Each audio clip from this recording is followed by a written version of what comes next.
Now, we know Vancouver has no shortage of food options. And of course, menus get a little bit of a sprucing up in the new season. Well, Famoso Neopolitan Pizzeria has new entrees to offer to complement old school flavors. And Jason Kaytor is the chef who develops these new dishes. Jason, welcome. Thank you. Thanks for having us. So nice to have you here. So what do you mean about old school, first of all? So we've kind of been on a mission since July, actually, of last year, creating new dishes on our menu. And you know, Famoso's always been known for Neapolitan style pizza, and that's what we've done, and that's what we've done really well. But we've been working on just bringing more Italian to the menu. And so when we talk old school, our new meatball appetizer. So, you know, we always had meatballs on the menu, but these are much bigger. They're a blend of ground veal, ground pork, ground beef, and they have ricotta and seasoning in there. And then we braise them in the restaurant. So we've got some in a pot over here, braising in tomato sauce, and that's very common. So they roast the meatballs, and then and that tomato sauce just gets into those meatballs and nice and juicy and moist. And I love this idea. So you're serving them a little like crostini or garlic something. Crostini, exactly. Fantastic. Yeah. Okay, and what's this? This is our roasted mushroom and gorgonzola polenta. So a very traditional Italian dish, eaten as a side dish, as an appetizer. And that's something that we also did on the Famoso menu now, is a lot more share plates. And that's a very Italian way to eat. Is you know, you come in, you order a bunch of the share plates, and that's what you have. Yeah, some wine. Yeah, there you go. Right. Okay, so this one looks like a classic. Come on. Linguine pomodoro with meatballs. Yeah. So we've done is add some our garlic grilled baguette and our new pomodoro sauce, which is new to Famoso as well as part of this menu. Forno roasted chorizo sausage again with the polenta, and then the pizza. Can we get to the pizza? Because tell me what makes a Neapolitan pizza stand out. What's special about Neapolitan? There's a couple of things that make a Neapolitan pizza a Neapolitan pizza. So we start with our dough, and our dough is very special, and it's also very simple. It's very traditional. So it's been done for hundreds of years the same way.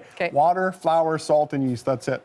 So there's nothing else in there. That's all that happens. We make our dough, and then we can't use it for like 24, 48 hours. We have to let it ferment slowly in the cooler, and it just starts to puff up and nice and soft. And we're gonna work this dough together. And you'll see what I mean when I say it's really soft. So are we gonna each do our own? Yeah, we're gonna do our own. So the first thing you want to do, when you touch it, you feel it's really soft because we use a special flour, 00 Caputo flour, which is high protein, low gluten. Thank you for bringing this apron. That was very thoughtful of you. I appreciate that. Yeah, I got to get through the rest of the show. All right. So we're going to start with our fingertips, our 4 fingertips, and we're just going to start pushing from the center out. And this is again, part of what makes Neapolitan pizza, Neapolitan pizza. The fingertips? Your fingertips pushing out from the center. So we're squeezing out the air bubbles. You can hear them popping a little bit.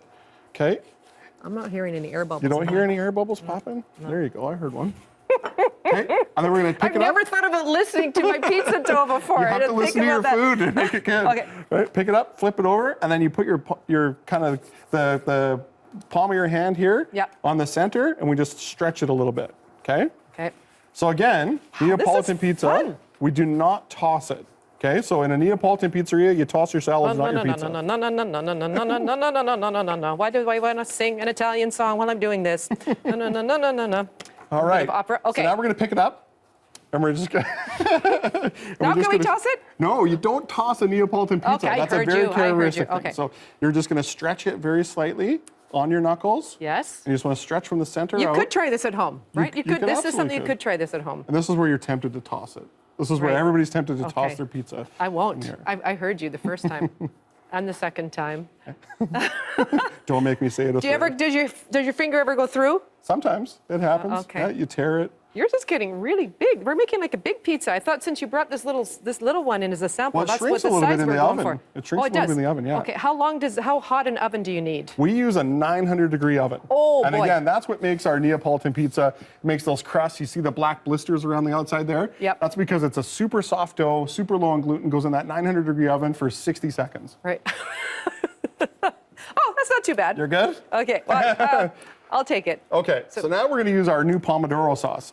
So our traditional pizzas that we have on the menu currently right now, they all have a Campagna tomato sauce, which is an uncooked tomato sauce. It's imported Italian tomatoes. We hand grind them in the store, and it's got a little bit of basil and salt. That's all there is to it. Right. This sauce is new on the menu, and we're using this in pastas, and we're starting to use it on some pizzas, and we're going to use it on this pizza today. And so this is a cooked tomato sauce. So this is the same imported Campagna tomatoes, but it's cooked, and it's got a little bit of basil, a little bit of garlic, a little bit of onions, and a little bit of seasoning. Did you put that On here. That's the same sauce in that sauce. You pasta can do with and on pasta, the use it for meatballs. pizzas. Correct. And now you're Yep. putting in jars, so people don't have to have it on the. Oh, I'm Available- going. Look at you. You're Okay, up. Gloria, your Yep. turn. All right. So it's available for a short limited time in the restaurants, $8 a jar until they're sold out. Okay. We did that as a fundraiser with Meal Share. Yep. This year, we do that every year. All right, so you got your sauce on there. So we're gonna put a little bit of this shredded mozza. So What kind of cheese? Best cheese for pizza? Neapolitan Pizza uses the Fiordo Latte, which is an unripe mozzarella, very mild. It's very bland because it's unripened, so it's not allowed But to it's got- harden. And it's all about the texture exactly, when it goes that into your ooey mouth. gooey good, Oh, right? I So, love that. so on this pizza, we're using it's a combination of high-fat mozzarella and a low-fat brick cheese.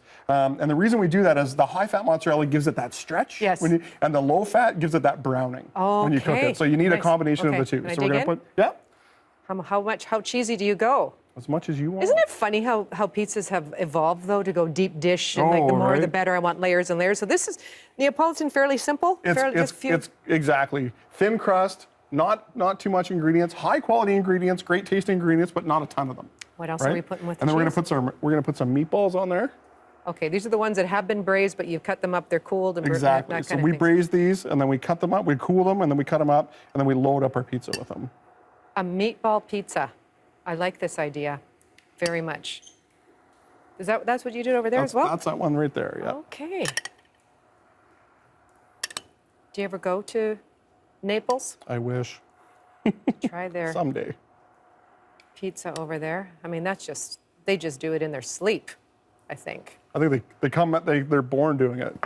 It's fantastic. All Now, right. you put more cheese after? Yep, a little more cheese Well, on top. I like that idea too. And fresh herbs. Basil.